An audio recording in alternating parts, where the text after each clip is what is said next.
You might be surprised, but you can still find some cheap flights, and here's how you do it. And I will preface this and say, cheap is relative. What you may deem as cheap may not be cheap to me, but either way, as long as it's under 1,000, I think we can agree that's reasonable, depending on where you're going to. So the number one site that I use to find cheap flights is going.com, and I use Google Flights, but you have to put certain filters. And if you use going.com, they work with Google Flights, so you can just find the flights from going.com in Google anyway. And then I use the Fly Anywhere feature in Skyscanner. Skyscanner basically shows you all the places you can travel to in certain months that are the lowest price.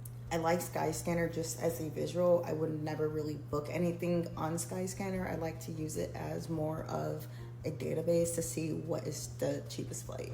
Here's some of the flight deals that you can find right now on going.com. You have Hawaii here for in the $200 range.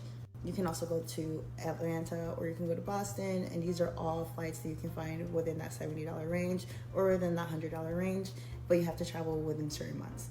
And it also shows you what the price that they used to be are, and those are some of the prices that you probably are finding them for, but Going takes it a step further and they find you the best prices. Here are all the plans that they do offer.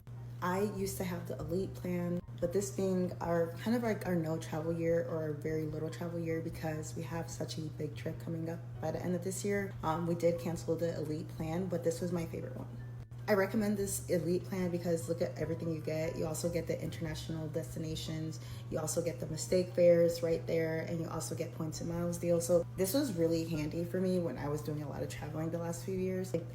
This was like my ride or die. I used to push so many people on this app, so they're my tried and true. But I had to cut so many different things for us to make sure that we are saving every last penny for our trip this year.